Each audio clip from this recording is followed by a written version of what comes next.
You're watching our comprehensive coverage of the interim budget here on CNBC TV 18. Joining me now, Arundhati Bhattacharya of Salesforce, also the former Chief of State Bank of India, and Vinayak Chatterjee. Ms. Bhattacharya and Vinayak, many thanks for joining us. Vinayak, I want to come to you first because ahead of the budget, when we spoke this morning, you said, mark my words, 13.5 lakh crores will be the capex number. It's not, Vinayak, so disappointed? Yes, I will not say I'm disappointed, but let me put it in context that I think you're going to see this figure in the full budget because the government does not have a choice because of its stated macroeconomic policy that it is public expenditure in infrastructure and infrastructure capex that has been the prime mover of economic growth in this country of GDP. So the momentum has been 30% and 35% increase in the last 2 years. We were expecting a 30% increase this year also to keep the same momentum.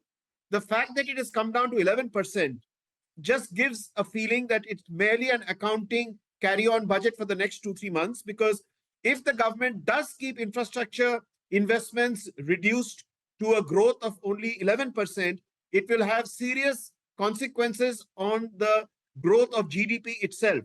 So I would like to just share with you that keep the challenge going, Shereen.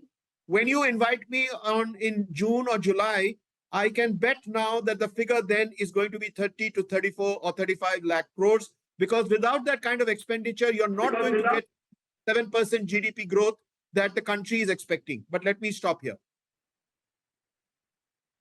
I put that question to Mr. Somanathan, the Finance Secretary, who was just with me a couple of minutes ago, and asked him if this was going to be the new lay of the land, going back to an 11-12% kind of growth in capex.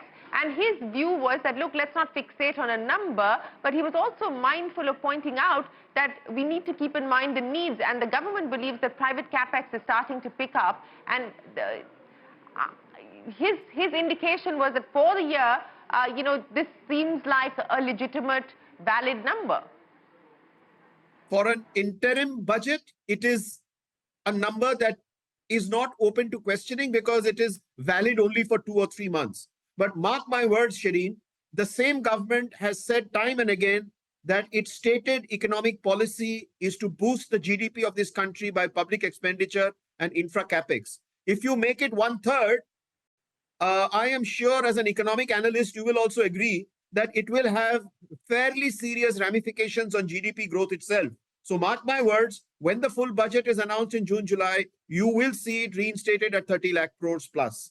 Otherwise, we will have to bring it down. And the same Mr. Somnathan, actually on your on your CNBC show last year, I was present, made the point that this is the stated policy of the government, and he shared a confidential report which was present with the finance ministry that 1 rupee spent on infrastructure resulted in 3 rupees of GDP, whereas 1 rupee spent on direct benefit transfer resulted in 90 paisa of GDP. This was Dr. Somnathan last year, along with the stated government policy that infra investments will continue to be the prime mover of growth.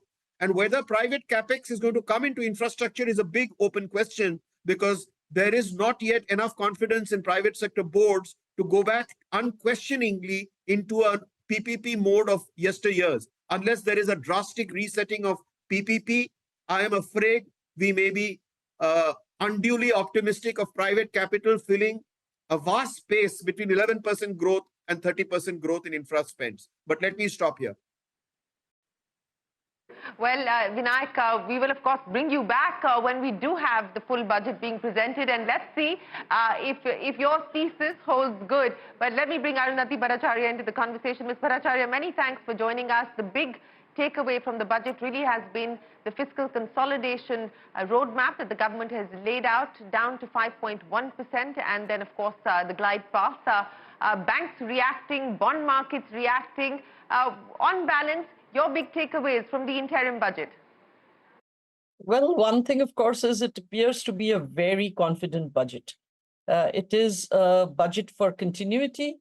It indicates a roadmap of how things are going to be once the government resumes its office. And basically, therefore, they have been reticent in the way they have gone about ensuring that fiscal consolidation happens in good times so that there is space during difficult times. And on the other hand, they've also very well reiterated that it is the vulnerable section of the society that they're going to spend their maximum amount on. And that's why the Prime Minister also subsequently repeated that the four pillars, the vulnerable pillars, that is the weak, the youth, the farmers, and the women, who are going to be the beneficiary of the various schemes that the government is putting together, in order to ensure that these people also come up through the ranks and join the ranks of consumers, and they don't stay where they are today. Their contribution in GDP is actually very much required, because without that, again, I don't think our potential will be reached. That is right. But I also wanted to understand from you, Ms. Bhattacharya, the announcement that's coming from the government as far as that 1 lakh crore rupee corpus is concerned for research and innovation. Of course, the nitty-gritties are yet to be worked out. But, directionally, what do you make of the signal that the government has sent out with that move? Essentially saying, look, we're stepping in and we'll provide risk capital. I agree with you, and it is very exciting, actually, because today is the age of innovation. Frankly speaking, without innovation, we'll be nowhere in the world economy. And if you look at it, they have extended the slogan of Jai Jawan, Jai Kisan, which Atal Bihari Vajpayee ji had added Jai Vigyan, and now they have added Jai Anusandhan, meaning that they are going to go all out for innovation. So innovation is the way out for a country like ours, where creation of formal jobs cannot only be the government's duty. It would not be feasible for the government to come up with the kind of jobs that are required in order to take care of the youth.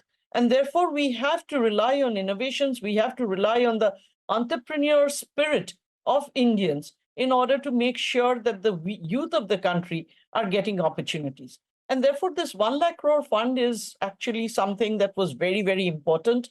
I don't know how the workings will be or how exactly it is going to be operationalized, who will be the operationalizing agency, and how they will target the people who will actually be beneficiaries of this fund.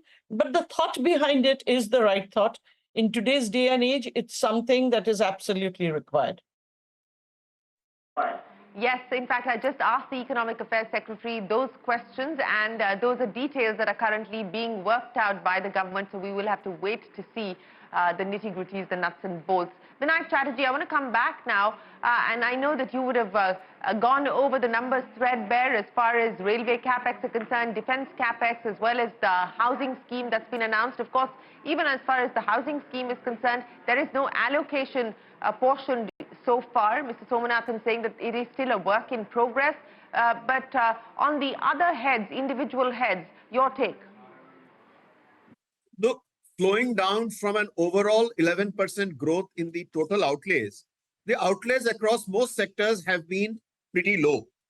Road, for example, has, I took a cursory look, has gone up by some 25 or 30,000 crores, which is neither here nor there. So it's a reflection of the total depressed level of the growth in infra outlay. But as I said earlier, I am not reading too much into these figures for an interim budget, because I am taking the view that it is just a bit of accounting to allow the government to function for the next 2-3 months. I will wait for the big picture budget once a new government is in place. And I think that is the right time for us to discuss threadbare whether there are any great strategy changes in terms of intersectoral allocations between road and rail, or irrigation and water and rail, etc. The interim budget does not merit such incisive analysis, is my view. Okay. Ms. Bhattacharya, I want to come back to you on a point that has been made by the DPAM Secretary, and the government now moving away from setting a disinvestment target, saying that there needs to be a paradigm change in the way that we look at disinvestment. We must look at it in the context of value unlocking as well, with the market cap of PSEs, CPSEs seeing a significant uptick, as well as the dividend contribution that comes in. And no word, of course, on bank privatization either, or the legislative action to take that forward wasn't expected in the interim budget. But do you believe that perhaps, that there is less appetite now to take that forward? See, first of all, understand one thing. Setting this target is absolutely a wrong thing to do. You're giving a signal to the market that the government is desperate to sell. And the moment there is a desperation to sell, you will not actually be realizing its true value. You need to sell only when you don't need to sell, because that's the time when you will get the maximum value. Till such time, if there is a dividend income coming in regularly, you should sit with it. At the end of the day, this is an asset that was built with public money. It will go back to the public. But in the meanwhile, in the interim, the owners, which is the government, they can look to it as a generator of revenue. And definitely, I do not believe that you should be setting targets for this. This has to be opportunistic. You have to take the momentum when it is there in the market, and then you can definitely, encash as you need to. Again, given the revenue buoyancy and given the way the government is now proceeding, they may not actually be in desperate need to raise these revenues as well. So to that extent, I think, the government being a little more cautious about these matters, or being more, market savvy, so to speak, about these matters, bodes well for everybody. All right, Vinayak Chatterjee. Since you insist that we must take this with a pinch of salt and wait for the grand finale, which is the full budget in July, what's your expectation going to be? Same as I told you pre the budget speech. You wait till July and the full budget will give you a 30 to 35% increase, taking the 10 lakh crore allocation of last year to 13.5. And if we don't do this, then the nation will have to come to terms with a lower GDP growth. That's the choice you have in front of you, and that's the choice the government has before it. Okay. Well, Vinayak Chatterjee, Arundhati Bhattacharya, an absolute pleasure. Many thanks for joining us here on the CNBC TV 18 Budget Ballot to take us through your big takeaway from Nirmala Sitharaman's sixth budget. Remember, she's the only finance minister after Morarji Desai to present 6 consecutive budgets. We are going to take a break. There's a lot more coming up. Commerce Minister Piyush Goyal up next.